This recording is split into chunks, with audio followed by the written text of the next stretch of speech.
அமாவாசை ரொம்ப முக்கியமானது. வருடத்துக்கே பாத்தீங்கன்னா இந்த ஆடி அமாவாசை, தை அமாவாசை, மாகாளி அமாவாசை 3ம் தான். வருஷத்துக்கு இந்த 3 அமாவாசை ரொம்ப ஸ்பெஷல் அமாவாசை. நீங்க என்ன அமாவாசைக்கெல்லாம் படைக்கிறது இல்லையா? தர்ப்பணம் பண்றது இல்லையா? முன்னோர்களை மறந்துட்டீங்களா? அவங்க மனசு குளிர்வீங்க. அப்புறம் பாருங்க எல்லாம் நல்லது நடக்கும்னு சொல்லுவாங்க. இப்படி செய்யும்போது தான் அமாவாசை அன்னைக்கு நம்ம செய்ய வேண்டியது ஒரு விஷயம். அதுவும் இந்த அமாவாசை பார்த்தீங்கன்னா 6 மணிக்கு மேலே நம்ம உணவு எடுக்கக்கூடாது. அதனால கிரகணம் வர்றதுனால ஈவினிங் 6 o'clock உணவு எடுத்துக்கோங்க. ஹாய், எல்லாருக்கும் வணக்கம். This is Balambika. Chennai Adambakkam Deekshalayam Siddha health கேர்லேருந்து தாங்க பேசிகிட்டு இருக்கேன். இங்கே வந்து நாங்கள் எல்லா வீடியோலையும் எல்லாம் சொல்லிகிட்ருக்கேன். இங்கே நித்யா மேம் வந்து இங்கே வந்தால் குணமாகிறது அப்படின்னா உங்கள் வியாதி என்ன பிரச்சனை அப்படிங்கிறத நாடி பிடிச்சி பார்த்து, இப்போ நீங்களே ஏதோ ஒரு பிரச்சனை இருக்குது சொல்ல மறந்துட்டீங்க அப்படின்னா கூட அவங்க நாடி பிடிச்சி பார்த்து உங்களுக்கு என்னென்ன பிரச்சனை இருக்கோ கண்டுபிடிச்சிடுவாங்க. ஏன்னா இப்போ வந்து நமக்குள்ளே என்ன பிரச்சனை இருக்குது, நமக்கு என்ன வியாதின்னு நமக்கே தெரியறதில்ல, இல்லை சைலண்ட்டாக இருக்குது. ஒருத்தர் வந்து நான் பார்த்தேன் முந்தா நேற்று, ஒன்றுமே இல்லை, நல்லா இருந்தவர், நல்லா ஆரோக்கியமாக இருந்தவர், அவருக்கு இப்போ எடுத்து பார்த்தா கேன்சர் அப்படிங்கிறாங்க. ஸோ நம்ம எல்லாமே செக் பண்ணிக்கிறது நல்லதுங்க. வந்து டாக்டரை பார்த்து ஃபுல்லாக அந்த நாடி பிடிச்சி பார்த்து உங்களுக்கு என்னென்ன பிரச்சனைன்னு கண்டுபிடிச்சி அதுக்கான மெடிசன்லாம் சும்மா கொடுக்க மாட்டாங்க.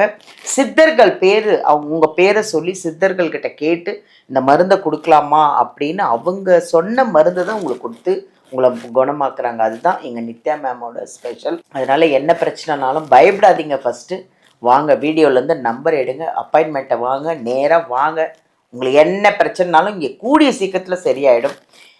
அதான் இங்கே வந்து இப்போ வந்து நம்ம இன்றைக்கி ஒரு நல்ல ஒரு பதிவோட மேமை சந்திக்க போகிறோம். என்னென்னா ஆடி அமாவாசை. இந்த ஆடி அமாவாசையில் என்னென்ன பண்ணலாம், நிறைய விஷயம், நிறைய பேருக்கு நிறைய குழப்பங்கள் எனக்கே கூட இருக்குங்க. இதை பண்ணலாமா அதை பண்ணலாமான்னு மேம்கிட்ட கேட்டு தெரிஞ்சுக்கலாமா? பெண்கள் ஆடி அமாவாசைக்கு அன்னைக்கு என்ன வழிபாடு அப்படின்னு கேட்பேன். வணக்கம் மேம். வணக்கம் மேம், எப்படி இருக்கீங்க? நல்லா இருக்கேன் மேம், நல்லா இருக்கேன். அதான் நான் நிறைய பேர்ட்டு சொல்கிறது அதுதான் மேம். ஒரு பிரச்சனைக்கும் முந்தா நேற்று வந்து ரொம்ப நல்லவர் மேம், வயசானவர் தான், ஒன்றுமே இல்லை, ஏதோ செக் பண்ண போய் கடைசியில் கேன்சர் அப்படின்னு சொல்லிட்டாங்க. அதனால என்ன ப்ராப்ளம்னு இப்போ உடம்புல ஒன்றுமே தெரியாமே சைலண்ட்டாக இருந்து பிரச்சனைகள் இருக்கு. அதுதான் நானே சொல்கிறேன், இங்கே வாங்க, நாடி பிடிச்சி, நீங்கள் அழகாக நாடி பிடிச்சிலே சொல்லிடுறீங்க என்னென்ன பிரச்சனை இருக்குது, என்ன வரப்போகுது, அதுக்கு என்ன ட்ரீட்மெண்ட்டுங்கிறதையும் அவ்வளோ அழகாக. அதுதான் நிறைய பேருக்கு நான் சொல்கிறேன், வாங்க ட்ரீட்மெண்ட் எடுத்து ஆரோக்கியமாக இருங்கன்னு நிறைய பேர்கிட்ட சொல்லிட்டு இருக்கேன் மேம். மேம் இப்போது ஆடி அமாவாசை வருது மேம், என்ன அன்னைக்கு என்னென்ன பண்ணலாம், என்ன பண்ணக்கூடாது, என்ன பண்ணலாம் சொல்லுங்க மேம். அமாவாசை ரொம்ப முக்கியமானது. வருடத்துக்கே பாத்தீங்கன்னா இந்த ஆடி அமாவாசை, தை அமாவாசை, மாகாளி அமாவாசை 3ம் தான். வருஷத்துக்கு இந்த 3 அமாவாசை ரொம்ப ஸ்பெஷல் அமாவாசை. ஸ்பெஷல்.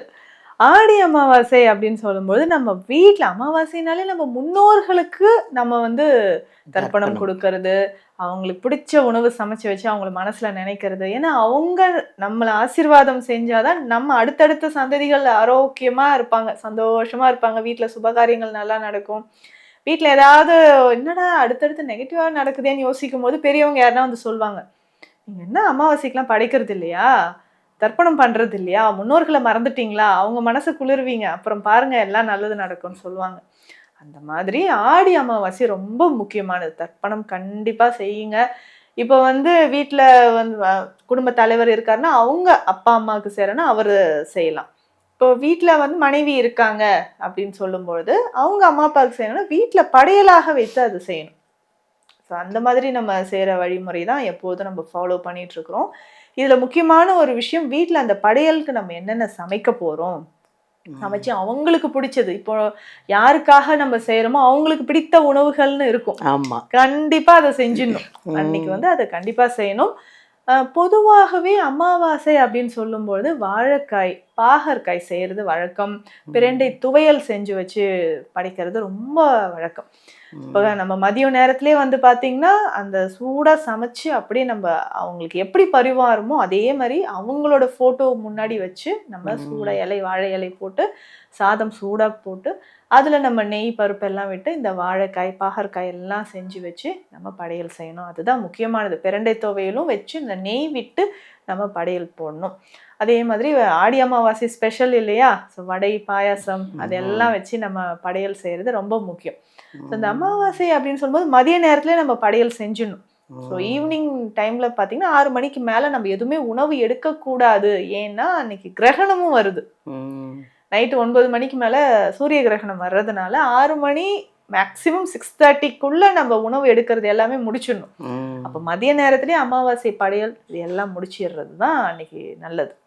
ஸோ அப்போ அந்த படையல் முடிச்சுட்டு வீட்டில் யாருக்காக நம்ம செய்யணுமோ அவர்கள் வீட்டு ஆளுங்க தான் அது வந்து சாப்பிடணும். உணவு படைத்த உணவை வந்து நம்ம பக்கத்து வீட்டுக்கு கொடுக்குறோம், நேபர்ஸ் கொடுக்குறோம் அப்படி கிடையாது. வீட்டில் இருக்கிறவங்க தான் அந்த படையல் போட்டு அந்த படையலை நம்ம சாப்பிடணும். அதே மாதிரி பெண்கள் என்ன பண்ணலாம், நம்ம சமைச்சு படையல் வச்சுட்டு காக்கைக்கு எடுத்துகிட்டு போய் வைக்கணும். ஸோ அதுதான் நம்ம முன்னோர்கள் நமக்கானவர்களுக்கு நம்ம செய்யும்பொழுது நம்ம தர்ப்பணம் செய்ய முடியல, அதனால என்ன பண்ண போகிறோம், காக்கைக்கு அந்த உணவை வச்சு நம்ம முன்னோர்கள் வந்து அதை எடுத்துக்கிற மாதிரி நம்ம காக்கைக்கு வச்சு அந்த உணவை நம்ம சாப்பிடணும்.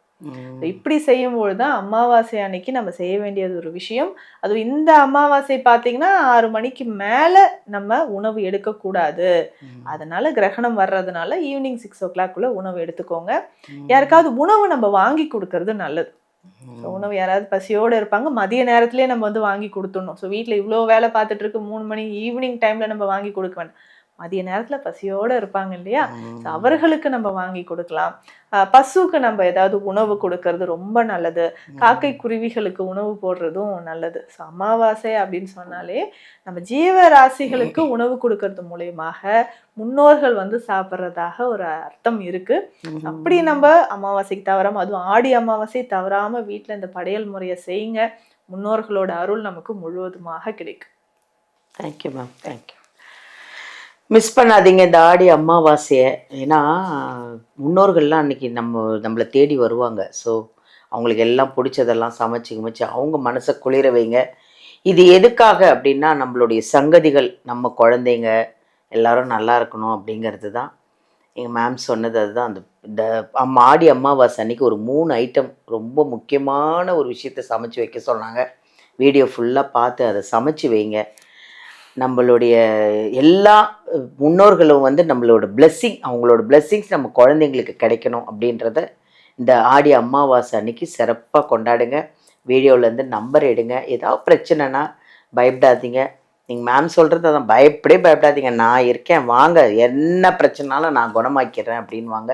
ஏன்னா நான் கண்கூட இங்கே நிறைய பேரை பார்த்துட்ருக்கேன். வர்ற பேஷண்ட்டெல்லாம் எப்படி குணமாகறாங்க, எப்படி ஃபஸ்ட்டு வந்தாங்க, அந்த ட்ரீட்மெண்ட் முடிஞ்சு அவங்க எப்படி ஒரு ஆனந்தமாக எப்படி மாற்றம் தெரியுதுங்கிறத நானே கண்கூட பார்த்துட்டு தான் இவ்வளோ தூரம் உங்களுக்கெல்லாம் பேசிகிட்ருக்கேன். தைரியமாக வாங்க, நல்லா அவங்க குணமாவுங்க.